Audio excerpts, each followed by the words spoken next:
Hello, तो कैसे हैं आप लोग। तो मैं आपका पायोयो रामलाल आ गया वर्क पावर का चैप्टर लेके, जिसमें हम वर्क एंड पावर एनर्जी के फर्स्ट चैप्टर पढ़ेंगे।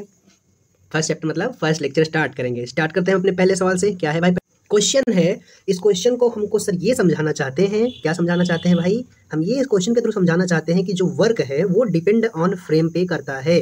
मतलब आप कहाँ से देख रहे हैं ये वर्क इस पर डिपेंड करता है। इसीलिए एक केस है, मैंने थोड़ी सी एडिटिंग कर दी है इसको, ताकि आपको ऑप्शन सेट करने में आसानी हो। सिलेक्ट करना है इन दोनों में से कोई एक ऑप्शन। पिंकी लिफ्ट के अंदर है, एक मास जिसका एम है वो लिफ्ट में रखा है और लिफ्ट ऊपर गया। जब लिफ्ट ऊपर गया तब बताना है कि work done by normal with respect to Pinky, इसके रिस्पेक्ट में इस पर वर्क जीरो होगा या नॉन जीरो। तो इसका जो वर्क है वो जीरो होगा। क्यों जीरो होगा? क्योंकि इसके रिस्पेक्ट में ये तो साथ साथ जा रहा है ऊपर, जब ऊपर साथ साथ जा रहा है तो कोई वर्क नहीं है, उसकी डिस्प्लेसमेंट जीरो होगा। और वर्क क्या होता है? वर्क होता है फोर्स इंटू डिस्प्लेसमेंट का डॉट प्रोडक्ट। और जब इसको हम डॉट को हटाते हैं तो F into S cos theta आ जाता है। मैंने पहले ही बताया है। क्या आपको डॉट प्रोडक्ट क्रॉस प्रोडक्ट कैसे याद रखने हैं? एक होता है ए बी क्रॉस, एक होता है ए डॉट बी। जब ए बी क्रॉस होगा, क्रॉस है तो क्रॉस में कॉस नहीं आएगा, तो ए बी साइन थीटा होता है। और डॉट में जब इसमें साइन थीटा आ गया तो इसमें कॉस थीटा हो जाएगा। तो ऐसे ही ये हो जाएगा ए बी कॉस थीटा। अब ये थीटा किसके बीच का एंगल है?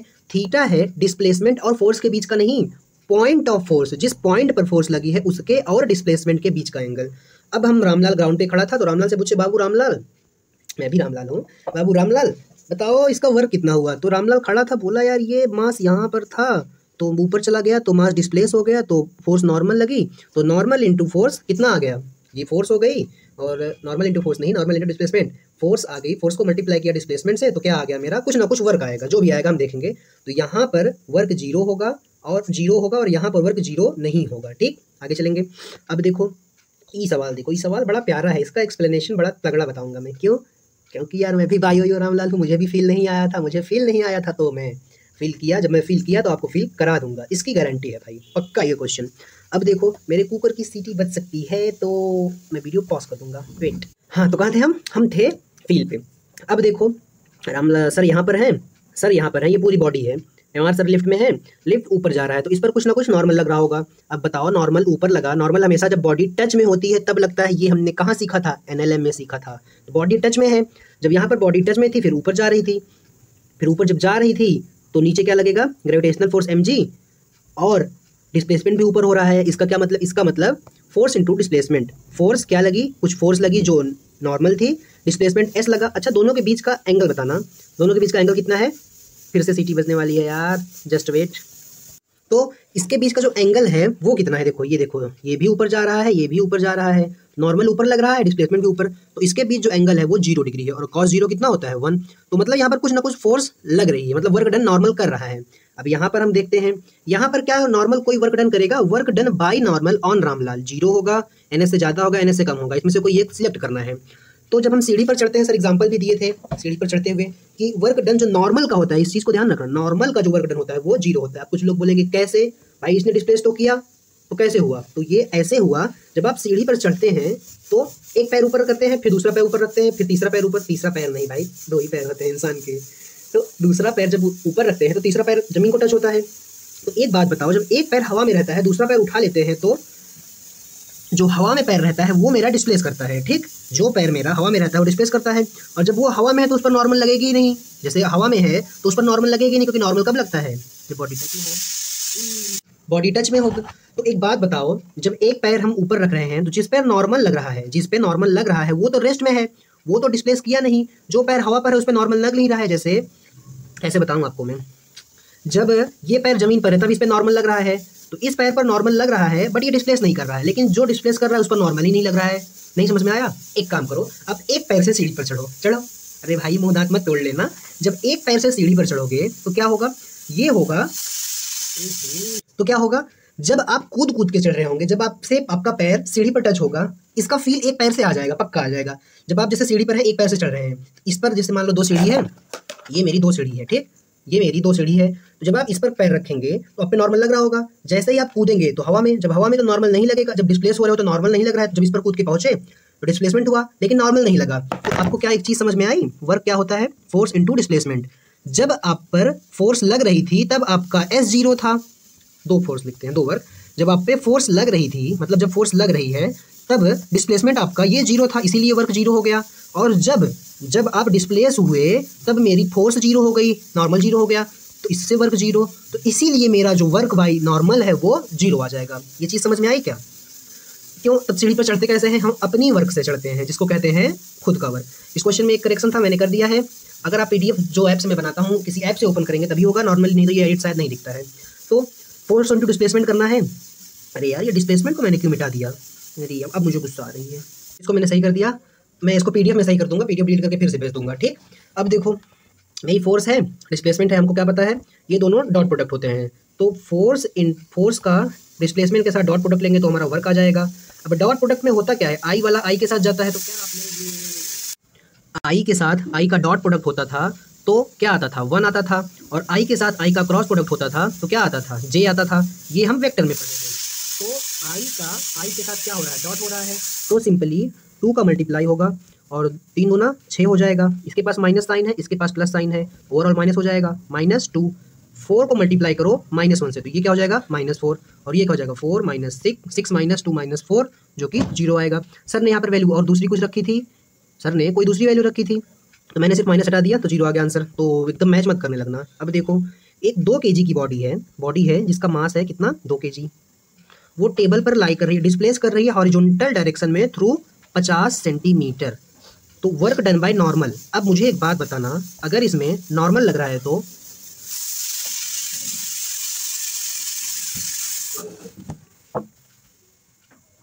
नॉर्मल मेरा जो है वो कितने पर लगेगा, कितने पर मतलब नॉर्मल तो हमेशा नीचे ही लगता है, सॉरी mg के अपोजिट में ही लगता है, तो ऊपर क्या आ जाएगा, n। अब एक बात बताना, नॉर्मल की वजह से इस डिस्प्लेसमेंट में कितना वर्क होगा, नॉर्मल और डिस्प्लेसमेंट के बीच कितने का एंगल है, 90 का। तो cos 90 जीरो होता है, इसीलिए जब हम फोर्स वर्क लिखेंगे बाय नॉर्मल तो n इंटू यस cos 90 लिखेंगे, और cos 90 जीरो होता है तो इसलिए वर्क भी मेरा क्या हो जाएगा, जीरो, मतलब फर्स्ट वाला आंसर हो जाएगा। आगे चलेंगे अपने नेक्स्ट क्वेश्चन पर। अगला क्वेश्चन क्या है, अगला क्वेश्चन सिंपल क्वेश्चन कराए हैं फोर्स डिस्प्लेसमेंट पे सर ने, आप कर लेंगे। फोर्स 10 न्यूटन की लग रही है ऑब्जेक्ट को 10 मीटर डिस्प्लेस करने के लिए और वर्क 50 जूल का हो रहा है, तो direction of force make angle with the direction of displacement. ये होती है क्या, एक फोर्स है, मास है बॉडी पे, कुछ फोर्स F लग रही है और मुझे थीटा बताना है। जो थीटा बताना है वो क्या होगा, work is equal to force into displacement into cos theta. Work दे दिया 50 जूल, फोर्स मेरी है 10 न्यूटन, डिस्प्लेसमेंट हो रहा है 10, डिस्प्लेसमेंट हो रहा है कितना, 10, और बतानी क्या है, कॉस थीटा को एज इट इज रख दो। एक जीरो से एक जीरो कैंसिल हो गया, 10 को इस साइड लाएंगे तो 5/10 हो जाएगा, और 5/10 कितना होता है, 1/2। तो 1/2 इज इक्वल टू हो जाएगा कॉस थीटा। कॉस थीटा की कौन सी वैल्यू 1/2 होती है, कॉस 60 होती है, तो मेरा 60 डिग्री क्या आ जाएगा, एंगल आ जाएगा। आगे चलेंगे, ये चीज़ मैंने ऐड की, क्वेश्चन में नहीं दिया था, सर ने बाद में बोला ये बात। एक स्टोन है जिसका मास m है, उसको टाई किया, जैसे एक पत्थर है, एक धागे से बांधो और इसे गोल गोल गोल गोल गोल गोल गोल घुमाओ सर्कल में, 1 and by holding second and, world मतलब घुमा रहे हैं, इन हॉरिजॉन्टल सर्कल मतलब ऐसे घुमा रहे हैं, ऐसे ऐसे। तो वर्क डन बताओ कितना होगा टेंशन की वजह से। तो मुझे एक बात बताना, जब हम क्या पढ़ रहे थे, सर्कुलर मोशन, तो यही सेम चीज़ करते थे। इसमें कुछ टेंशन टी आएगी, ये धागा है, धागे में टेंशन टी आएगी, टेंशन टी मतलब ये एक प्रकार की फोर्स ही है, और वो किसकी वजह से आएगी, m इंटू ए सी क्यों लगा, तो जो एक्सेलरेशन होता है टूवर्ड सेंटर वो होता है सेंट्रीपिटल एक्सेलरेशन, वो हमेशा इसी डायरेक्शन में ही लगेगा और बॉडी इस डायरेक्शन में मूव करेगी, मतलब डिस्प्लेस करेगी। तो ऐसे कुछ, जब यहाँ पर जाएंगे तो ऐसे डिस्प्लेस करेगी, यहाँ पर जाएंगे तो ऐसे। तो हमेशा जो डिस्प्लेसमेंट है और फोर्स है, चूंकि एक्सेलरेशन इधर लग रहा है तो फोर्स भी इधर ही लगेगी, टेंशन वाली।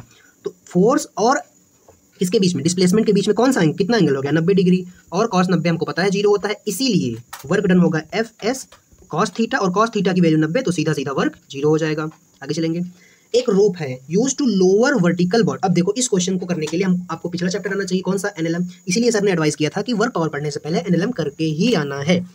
वर्टिकली लोवर्ड अ ब्लॉक, एक ब्लॉक है जिसका मास m है, लोअर किया by distance x। Let suppose ये ब्लॉक यहाँ पर आया और ये डिस्टेंस है मेरा x, with constant downward acceleration, मतलब इस पर जो एक्सेलरेशन लगी वो लगी g/2।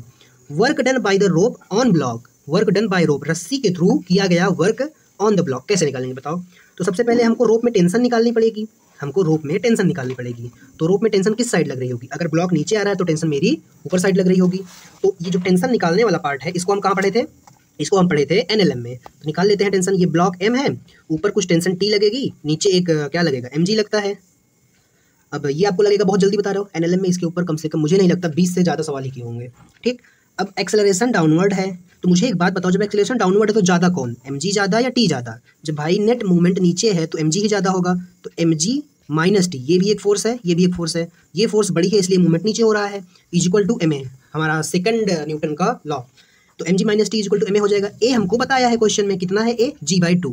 अब मुझे बताओ, मैं यहाँ पर mg minus T is equal to m into g/2 लिख सकता हूँ, लिख सकते हो।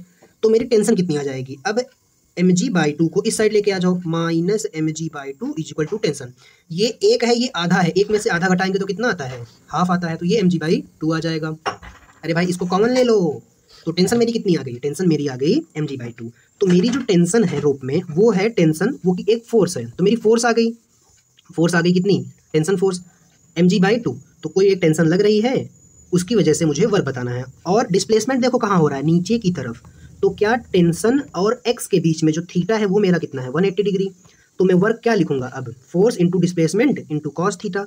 यहाँ पर फोर्स कौन सी वाली है, टेंशन वाली, तो टी, डिस्प्लेसमेंट कितना हुआ है एक्स, कॉस थीटा कॉस 180, और 180 की वैल्यू कितनी होती है -1, कॉस 0 1 होता है, कॉस 180 सेकंड क्वाड्रेंट में चला जाता है, माइनस जाता है, और टी की वैल्यू हमने निकाल ली है कितनी है mg/2 मल्टीप्लाई बाई एक्स और कॉस 180 -1। तो क्या ये मेरा आंसर माइनस mg/2x आ गया, आ गया। ऐसा कोई ऑप्शन मैच कर रहा होगा, ये देखो आ गया mg/2x,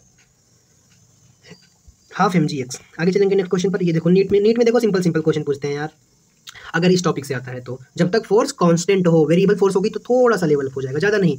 तो जब वेरिएबल फोर्स आएगा तब उसका क्वेश्चन देखेंगे। अभी हम कांस्टेंट फोर्स वाला क्वेश्चन करते हैं। एक पार्टिकल है वो मूव कर रहा है इस पॉइंट से इस पॉइंट तक, इस पॉइंट से, ये कुछ इनिशियल पॉइंट है, ये फाइनल पॉइंट है। तो मेरा जो नेट डिस्प्लेसमेंट होगा वो क्या होगा, final position minus initial position, ये मेरा डिस्प्लेसमेंट हो जाएगा। फाइनली ये कितना है 4i, ये कितना है 2i, 4i में से 2i जाएगा, कितना बचेगा, लिख के करते हैं ज़्यादा फील होगा, 4i प्लस 3j माइनस करेंगे -2i प्लस 5j को। अब बताओ जब ये माइनस, ये 4i प्लस 3j लिख लेते हैं, जब ये माइनस अंदर जाएगा तो इसको प्लस बना देगा, और ये माइनस अंदर जाएगा इसको माइनस बना देगा ना। हाँ, अब एक बात बताना, क्या 4i प्लस 2j कितना होगा, 4 2 6i, और 3j में से -5j माइनस होगा, तो माइनस कितना हो जाएगा 2j। सही है कि गलत है बताओ, सही। एक सेकेंड, यहाँ पर साइन का कुछ लोचा है ऐसा मुझे लग रहा है, नहीं ठीक है, मुझे लगा क्वेश्चन में करेक्शन है, क्वेश्चन में कोई करेक्शन नहीं है। अब मेरी डिस्प्लेसमेंट आ गई, मुझे फोर्स पता है, तो मैं क्या लिखूंगा, work is equal to force into displacement का डॉट प्रोडक्ट।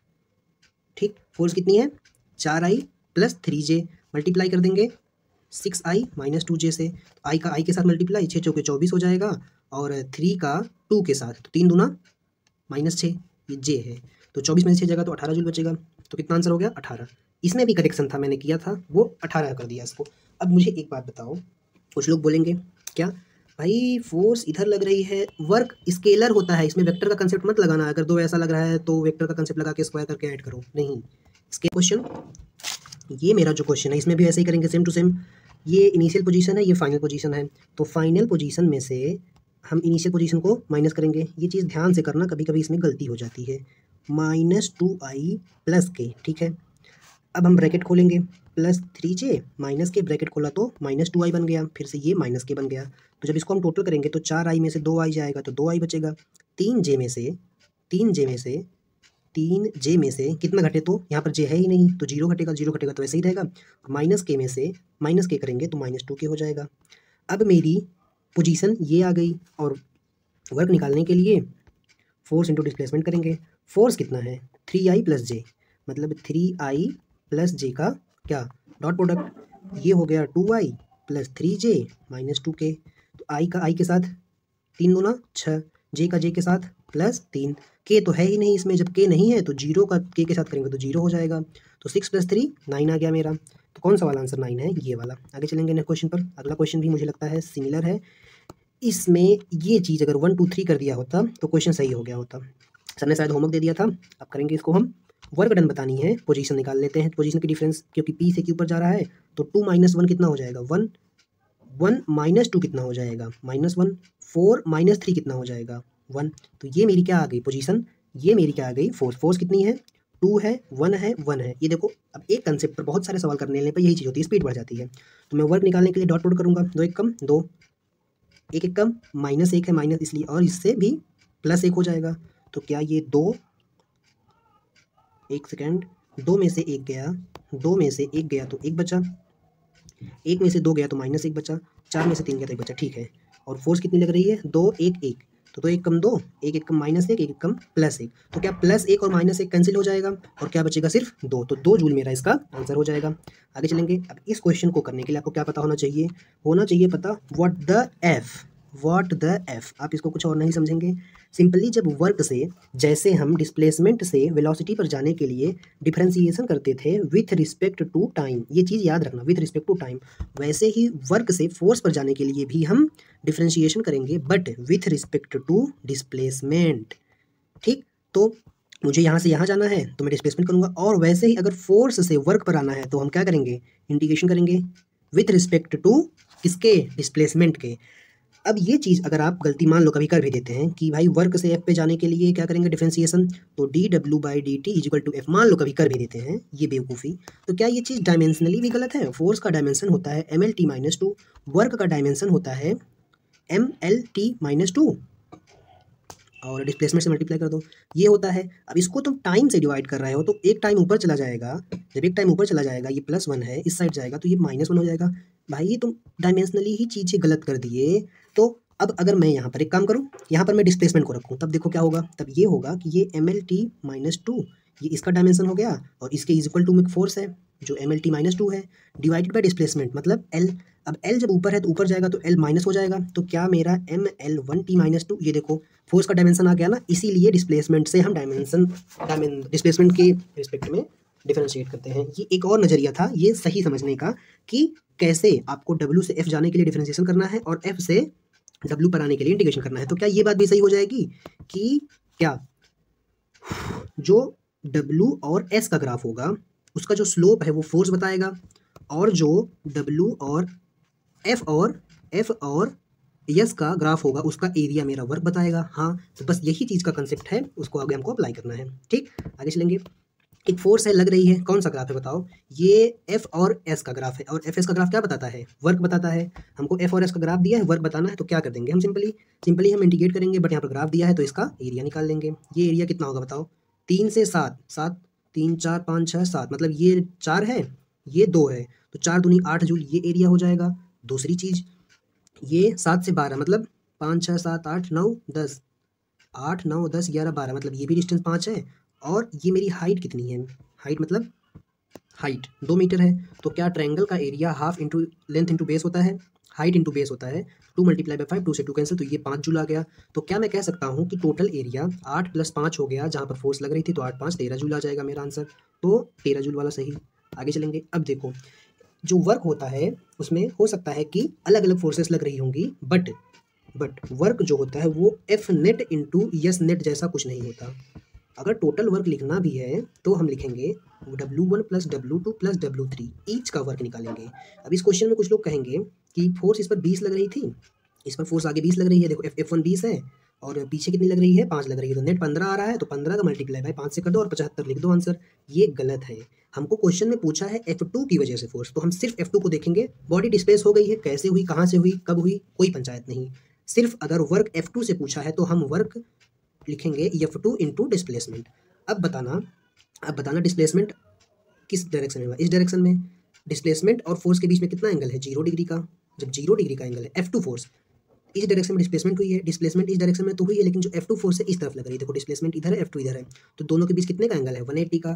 F2 फोर्स है कितना एक्चुअल में? F2 फोर्स जो मेरी है वो है 5 न्यूटन, तो 5 इंटू यस, यहाँ पर cos थीटा भी आता है, 5 इंटू यस, डिस्प्लेसमेंट कितना हुआ है? 15 मीटर। 15 मीटर है या सेंटीमीटर है? मीटर है, तो ये हो जाएगा 15 मीटर, सॉरी 5 मीटर है, तो ये 5 मीटर हो जाएगा।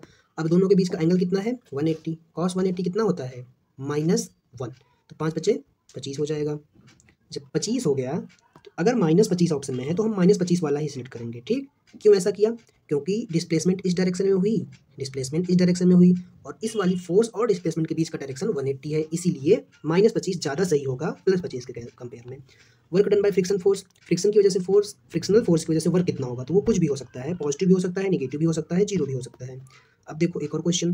अब इस क्वेश्चन में हमको सर क्या समझाना चाहते थे, इस क्वेश्चन के थ्रू हमको मतलब जो कंसेप्ट सीखना है वो क्या सीखना है कि W भले ही स्केलर है। नॉर्मली जब आप डिस्टेंस टाइम का ग्राफ बनाते थे, वेलोसिटी टाइम का, तो डिस्टेंस के लिए हम सारे ग्राफ को ऊपर हो चाहे नीचे हो ऐड कर देते थे, लेकिन डिस्प्लेसमेंट के लिए माइनस करते थे, क्योंकि डिस्प्लेसमेंट वेक्टर होता था और डिस्टेंस स्केलर होता था। लेकिन यहाँ पर एक खास बात है, W स्केलर होते हुए भी अगर कोई दो वर्क आया है, एक पॉजिटिव एक निगेटिव, तो हम निगेटिव वाले को घटाएंगे, निगेटिव वाले को घटाएंगे। इस सवाल से यही हमको सीखना था। तो कर लेते हैं।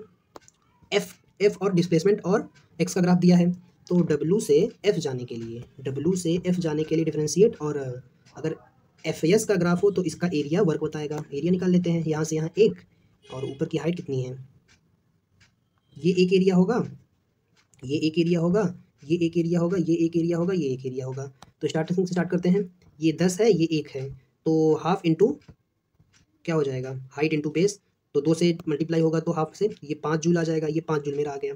ये पूरी डिस्टेंस 1 है, हाइट कितनी है 10 है, तो जो स्क्वायर का एरिया होता है लेंथ इंटू बेस होता है।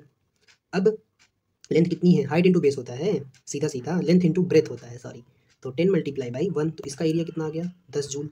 तो ये 10 जूल दे रहा है। सेम यहाँ से भी, यहाँ से 2 से 3 में 1 है, हाइट 10 है, तो यहाँ पर भी 5 जूल आ जाएगा, और ये सारे पॉजिटिव में है। बट यहाँ पर जब 5 जूल निकालोगे तो ये निगेटिव आएगा, क्यों, क्योंकि ये निगेटिव है, और ये भी कितना आ जाएगा -10 आ जाएगा। तो क्या मैं डायरेक्ट इस एरिया से इस एरिया को कैंसिल कर दूँ, इस एरिया से इस एरिया को कैंसिल कर दूँ, तो क्या मेरी जो वर्क डन है वो सिर्फ 5 जूल बची, सिर्फ 5 जूल बची, तो यही मेरी वर्क हो गई। आगे चलेंगे अगले क्वेश्चन पर। बहुत ही अच्छा क्वेश्चन, आपको टेस्ट में ये क्वेश्चन अक्सर देखने को मिलता होगा। अक्सर अगर आप टेस्ट देते हैं तो, नहीं देते हैं तो भाई कोई बात ही नहीं। फेमस सवाल है ये। एक ब्लॉक है जिसका मास m है, उसको हम यहाँ पर लेके गए। जब हम यहाँ पर लेके गए तो फोर्स इस पर इस डायरेक्शन में लगी, तो हमको बताना है A से B जाने पर कितना वर्क हुआ बाय दिस पुलिंग फोर्स, इस पुलिंग फोर्स से वर्क कितना हुआ। तो मुझे एक बात बताओ, यहाँ से यहाँ में डिस्प्लेसमेंट कितने का हुआ, बताओ डिस्प्लेसमेंट कितने का हुआ। ये वाला पार्ट का डिस्प्लेसमेंट हुआ, और ये वाला पार्ट कितना होगा, ये वाला जो पार्ट है वो मेरा, अगर ये पूरा यहाँ पर पहुँच जाता तो इसकी डिस्प्लेसमेंट R हो जाती, बट ये आधे पर ही रुक गया है, तो हमको इसकी डिस्प्लेसमेंट नहीं पता, हम x ले लेंगे। जब हम इसकी डिस्प्लेसमेंट x ले लेंगे तो हम वर्क लिख सकते हैं, क्या होगी, फोर्स x डायरेक्शन में इंटू ये वाली डिस्प्लेसमेंट इंटू x, तो फोर्स और डिस्प्लेसमेंट। अब हमको x तो पता ही नहीं, तो एक काम करें, ये ट्रायंगल को इधर बना लेते हैं, ये ट्रायंगल इधर बन गया, ये 60 डिग्री हो गया। अब एक बात बताना, ये मैंने x माना, ये मेरा तो R ही है, ये तो मेरा R ही है, और ये भी मेरा, ये R नहीं है, सॉरी ये R नहीं है, ये R है, तो क्या मैं x निकाल सकता हूँ, कौन से एंगल से निकालूंगा बताओ, ऐसा एंगल बताओ, ऐसा फंक्शन बताओ साइन कॉस्टेन में जिसमें हाइपोटेनियस और क्या परपेंडिकुलर आ जाता हो, अपोजिट आ जाता हो। ऐसा फंक्शन एक ही है, साइन थीटा क्या होता है, अपोजिट अपॉन हाइपोटेनियस। तो क्या मैं यहाँ से लिख सकता हूँ, साइन 60 वैल्यू दी है, साइन 60 क्या होती है, √3/2 = x/r। तो मैं यहाँ से x की जो वैल्यू है वो √3/2 r लिख सकता हूँ, लिख दियो। अब मुझे बताओ, मुझे फोर्स डिस्प्लेसमेंट की वैल्यू पता चल गई, कितनी हो गई, फोर्स कितनी लगी वो तो बताया नहीं, F मान लो। डिस्प्लेसमेंट कितना हुआ, वो हुआ है √3/2r, √3/2r। तो क्या ये √3/2 FR हो जाएगा कि नहीं हो जाएगा। अच्छा क्वेश्चन था कि नहीं, अच्छा लगा ना, मस्त सवाल था। आगे चलेंगे। अब आ गए हम अगले क्वेश्चन पर। वेरिएबल फोर्स जब लग रही हो, आपको एक बात बताते हैं, वर्क हम निकालते हैं कैसे निकालते हैं। जो वर्क निकालते हैं, एक होता है जब F कांस्टेंट लगती है तो सिंपली FS कर देते हैं, या FS cos थीटा कर देते हैं। जब फोर्स वेरिएबल लगती है तब क्या करेंगे, तब फोर्स से तब हम इंटीग्रेशन करते हैं, सिंपली करते हैं। आगे देखते हैं कैसे करेंगे। अब मुझे एक बात बताना, एक फोर्स है जो x पे डिपेंड कर रही है, पार्टिकल है, angle making 60 degree with x axis. ये मेरा जो x एक्सेस से है वो एंगल कितना बना रहा है, 60 डिग्री। जब ये 60 डिग्री एंगल बना रहा होगा, तो F = क्या होता है, सॉरी वर्क = FS होता है, तो ये हो जाएगा cos 60। अब मुझे एक बात बताना, मुझे तो वर्क निकालना है लेकिन मुझे सिर्फ F वेरिएबल फॉर्म में दिया है। क्या मैं W से F जाने के लिए डिफ्रेंशिएट करता हूँ तो F से W जाने के लिए इंटीग्रेट करूँगा। तो जब मैं F = क्या है, kx², जब मैं इसको इंटीग्रेट करूँगा विथ रिस्पेक्ट टू टाइम, नहीं विथ रिस्पेक्ट टू डिस्प्लेसमेंट, ये चीज़ याद रख लेना, तो मुझे वर्क मिल जाएगा। और जब मुझे वर्क मिल जाएगा तब इसको भी, ये कांस्टेंट है F × x, ये कांस्टेंट है, जब ये कांस्टेंट है तो बाहर आ जाएगा, इंटीग्रेशन हो जाएगा x² का। अब एंगल तो हम लिखे ही नहीं, cos 60 डिग्री। अब एक बात बताना, लिमिट बता दिया था क्या, x2 से x1 के बीच में। तो मुझे एक बात बताओ, k बाहर आ गया, cos 60 की वैल्यू ये भी कांस्टेंट होती है, कितनी होती है 1/2, ये भी बाहर आ गई। तो क्या मैं अब x स्क्वायर का इंटीग्रेशन कर सकता हूँ? कर सकते हो। इंटीग्रेशन क्या होता है, अगर x रेज टू n हो तो x raise to n plus 1 divided by n+1, ये होता है इंटीग्रेशन का फॉर्मूला, जिसके लिए आप 20 घंटे का लेक्चर देखते हैं। हाफ इंटू के।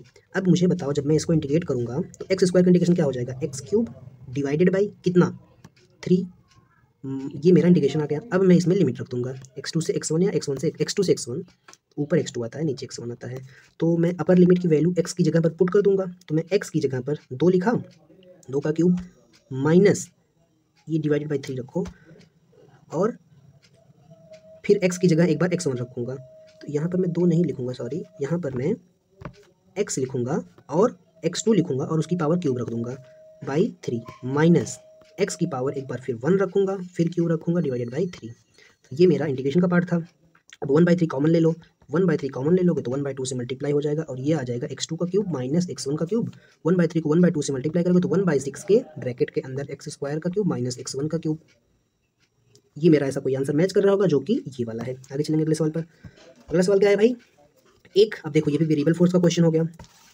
पार्टिकल है वो एक्स एक्सेस के अलॉन्ग मूव कर रहा है। अब देखो इसमें कोई एंगल नहीं है, डायरेक्ट एक्स एक्सेस के अलॉन्ग है। तो क्या मैं इसको तेजी से करूं, उसमें पूरा एक एक स्टेप किया, इसमें मैं डायरेक्ट वर्क लिखूंगा और इसको इंटीग्रेट करते हुए, तो 3x का इंटीग्रेशन कितना हो जाएगा, x का इंटीग्रेशन हो जाएगा x का पावर 3 डिवाइडेड बाई 3, प्लस इसको इंटीग्रेट करेंगे, 2 कांस्टेंट है बाहर, 2 कांस्टेंट है बाहर, और x का integration x² by 2 plus 10 constant है बाहर, माइनस है सॉरी, 10 कांस्टेंट है बाहर, और अगर कोई एक नंबर हो, जैसे 1 है तो 1 का इंटीग्रेशन करेंगे तो वो x आ जाएगा, सिंपल। अब लिमिट भी रखनी है 0 से 1, 0 से 1, 0 से 1। लिमिट का मतलब है कि आपको x की जगह पर वो लिमिट की वैल्यू रखनी है। तो क्या मैं पहले ही एक काम करूं, 3 से 3 कट, 2 से 2 कट, यहाँ पर तो नीचे 1 ही आता तो कट होगा ही नहीं। तो क्या मैं x³ को 0 1 प्लस x² 0 1 1, अरे यार 1 0 माइनस 10 को बाहर ले लेंगे, और ये x सिंपली 1 0 1 0। मेरी पेन सही से नहीं चल रही है यार। अब मैं इस x की जगह पर 1 को रख लूँगा, 1 का क्यूब। अब मैं x की जगह पर 0 रखूँगा तो 0 ही आएगा, तो मैं इधर 1 का क्यूब ही रखूँगा। यहाँ पर 1 का स्क्वायर माइनस 10, और x की जगह पर 1 रखूँगा तो यहाँ पर सिर्फ 1 आ जाएगा। तो क्या मेरा ये 1 + 1 - 10 आ गया। तो जब मैं इसको जोड़ूंगा घटाऊंगा तो -8 मेरा आंसर हो जाएगा। ये ध्यान से देखना, +8 भी ऑप्शन में था, गलती हो सकती है, -8 वाला ही मेरा सही होगा। आगे चलेंगे हम अपने अगले सवाल पर। अगला सवाल क्या है भाई, अगला सवाल एक पार्टिकल है, अच्छा यही वाला, 1 मिनट यार, ये अच्छा ये अलग है, ये अलग है। अब मुझे भी सेम सिमिलर कंसेप्ट है यार, निकाल सकते हो, कोई दिक्कत नहीं है। वर्क लिखो, 7 को इंटीग्रेट करेंगे तो 7x हो जाएगा, इसको इंटीग्रेट करेंगे तो 2x² बाई 2 हो जाएगा, 3x को करेंगे तो 3 × x का क्यूब बाई 3, 3 से 3 कैंसिल, 2 से 2 कैंसिल, ये हो जाएगा 7x। ये स्पीड आपके अंदर कैसे आएगी, मेरे अंदर कैसे आ गई, प्रैक्टिस से, प्लस x³। लिमिट रख दो, सब में लिमिट रख दो, 0 से 5, 0 से 0 ही आ जाएगा, 5 रखो सिंपली, 7 × 5 माइनस 5 का स्क्वायर प्लस 5 का क्यूब, 7 × 5 = 35 माइनस 5 × 5 = 25 प्लस 5 × 25 = 125। 125 में से 25 जाएगा तो 100 बचेगा, और प्लस 35, तो ये कितना आ गया 135। मैं इससे भी तेज क्वेश्चन कर लेता हूँ, वो तो आपको समझाने के लिए कर रहा था। आगे चलेंगे अगले सवाल पर। अब देखो इसमें भी वही सेम सिमिलर चीज़ लगी है। क्या है, एक स्ट्रिंग है, उसको पुल किया vertically upward of mass m by distance h। क्या ऐसी क्वेश्चन हमने किया था, बट इस बार सीन ये है कि स्ट्रिंग ऊपर है और वो और ऊपर जा रही है, डिस्टेंस कितना, हाइट h। और इस बार ये होगा कि टेंशन भी इसी डायरेक्शन में है और एक्सेलरेशन भी इसी डायरेक्शन में है, कितनी है, g/3। तो इस बार हम कैसे इक्वेशन लिखेंगे, पहले टेंशन निकालेंगे, टेंशन निकालने के बाद जो डिस्प्लेसमेंट है वो भी ऊपर साइड है, तो मेरी जो वर्क होगी, वर्क वो मेरी हो जाएगी, वर्क = फोर्स टेंशन वाली ही है, और डिस्प्लेसमेंट h हुआ है इंटू कॉस, डिस्प्लेसमेंट और फोर्स दोनों एक ही हैं तो एक ही डायरेक्शन में है तो 0 हो जाएगा। तो t × h मेरा क्या आ जाएगा, अब हम वर्क आ जाएगा। अब हम t की वैल्यू निकालें तो हमारा काम बन जाए, सीधा सीधा t को मल्टीप्लाई कर देंगे, ठीक है। तो t को मल्टीप्लाई करने के लिए मुझे एक बात बताओ, टेंशन ऊपर लग रही है, नीचे क्या एक mg लग रहा होगा इसके ऊपर, हाँ जब mg लग रहा होगा तो क्या होगा, फिर भी ये ऊपर जा रहा है, तो मुझे बताओ कौन बड़ा, टेंशन बड़ा या mg बड़ा, टेंशन बड़ा, तभी तो वो ऊपर जा रहा है। तो टेंशन माइनस क्या, mg = क्या हो जाएगा ma। a कितना है क्वेश्चन में दिया है। अब हम T minus M G is equal to क्या लिखेंगे, एम ए कितना है g/3। तो मेरा जो टेंशन हो जाएगा वो क्या हो जाएगा, एम जी को उस साइड लेके जाओ तो mg/3 प्लस एम जी हो जाएगा। तो 1/3 प्लस 1 करते हैं तो कितना आता है बताओ, 4/3। तो मेरा ये 4/3 mg आ जाएगा और यहाँ पर जो 4/3 mg टेंशन हो जाएगी इंटू एच। तो ये वाला आंसर होगा, माइनस वाला नहीं होगा, अगर माइनस में होता तो। अब देखो, find the work done by normal, मुझे नॉर्मल का वर्क बताना है डिस्प्लेसमेंट एच पर। कैसे निकालेंगे, कुछ उसी तरह से ये क्वेश्चन भी होगा क्या? बोलो बोलो, ये मत सोचना कि क्या, ये मत सोचना, ये लॉजिक ना लगाना, मैंने भी लगाया था। कांस्टेंट वेलोसिटी से जा रहा है तो एक्सेलरेशन जीरो तो फोर्स जीरो, और अगर फोर्स जीरो तो वर्क जीरो। भाई ऐसा नहीं होगा, क्यों नहीं होगा? इसलिए नहीं होगा कि जो नॉर्मल लग रहा है इसके ऊपर वो mg के बराबर है। अब जब वो mg के बराबर है तो कुछ ना कुछ वर्क डन होगा, वो क्या होगा, फोर्स इंटू डिस्प्लेसमेंट। डिस्प्लेसमेंट और फोर्स एक ही डायरेक्शन में है। फोर्स जीरो नहीं है, क्यों नहीं है?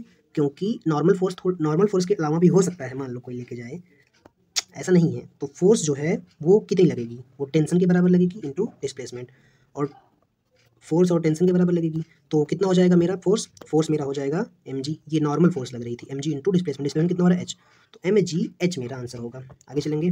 अच्छा, ये हमारा लास्ट क्वेश्चन था, मिलते हैं अगली क्लास में, तब तक के लिए ओके बाय।